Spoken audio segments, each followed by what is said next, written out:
آپ کو معلوم ہے کہ ماہ ربیع الاول کا آغاز ہو چکا ہے، دوسری تاریخ ختم ہوئی اور آج ہم تیسری شب میں اس وقت یہاں بیٹھے ہیں۔ یہ ماہ مبارک حضور صلی اللہ علیہ وسلم کی سیرت مطہرہ سے ایک بڑا گہرا تعلق رکھتا ہے۔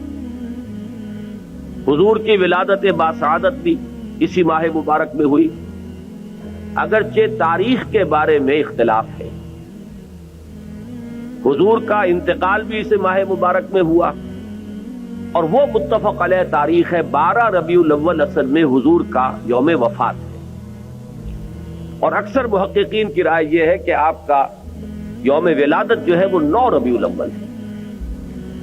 یہی وجہ ہے کہ مجھے یاد ہے کہ ہمارے بچپن میں اس دن کو جو لوگ کچھ تھوڑا بہت مناتے بھی تھے تو 12 وفات کے نام سے در حقیقت یہ نام یاد کیا جاتا تھا۔ حضور صلی اللہ علیہ وسلم کی وفات کا دن ہے، کچھ کھانا پکا کر کچھ غریبوں کو مساکین کو کھلانا، یہ در حقیقت چیز تھی کہ جو اب ہوتے ہوتے اس نے بہت ہی ایک دوسری صورت اختیار کر لی ہے۔ اب یہ ایک جشن بن گیا ہے اور ایک عید کا سا سما، بلکہ واقعہ یہ ہے کہ جو اصل 2 عیدیں ہیں وہ کہیں پیچھے چلی گئی ہیں، اور یہ جو 2 عیدیں ہم نے ایجاد کی ہیں، ایک عید میلاد النبی اور ایک عید استقلال، اگر ہم جائزہ لیں تو شاید یہ 2 جو ہے یہ زیادہ فور گراؤنڈ میں آ چکی ہیں۔ لیکن یہ کہ جہاں تک آپ کی ولادت اور آپ کے وفات کا اس ماہ مبارک میں ہونا ہے وہ ثابت ہے۔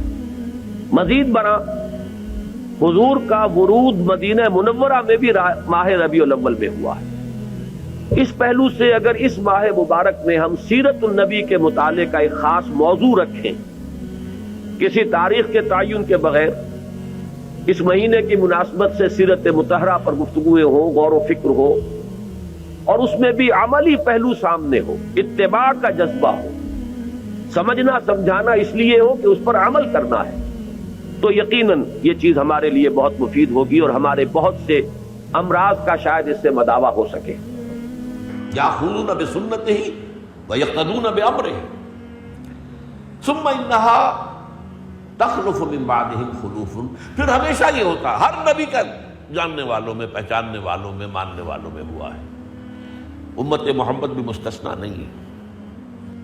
یقولون ما لا یفعلون ویفعلون ما لا یؤمرون۔ یہاں نوٹ کیجئے کہ وہ کہتے وہ تھے جو کرتے نہیں تھے، اور کرتے وہ تھے جس کا حکم نہیں۔ عید میلاد النبی کیا حضور کا حکم ہے؟ کیا اس کا کوئی ثبوت صحابہ سے ہے؟ کیا ہم صحابہ کے مقابلے میں حضور سے زیادہ محبت کرتے ہیں؟ لیکن تھا کہ وہ اپنا ما لا یؤمرون، جس چیز کا حکم ہوا نہیں اس پر عمل ہو رہا۔ یہ ہے در حقیقت رسم پرستی، اور رسم کے اندر پھر اضافہ ہوتے چلا جانا، اس پر ردے پر چڑھتے چلے جانا جو ہے، یہ دوسرا سبب ہے۔ اور اس کا ایک نتیجہ جو نکلتا ہے وہ اسی پر بات ختم کروں گا، اگرچہ ایک اور حدیث جو ہے اس موضوع پر بہت اہم ہے۔ نتیجہ کیا نکلتا ہے؟ جہاں بدعت آئے گی سنت رخصت ہو جائے گی۔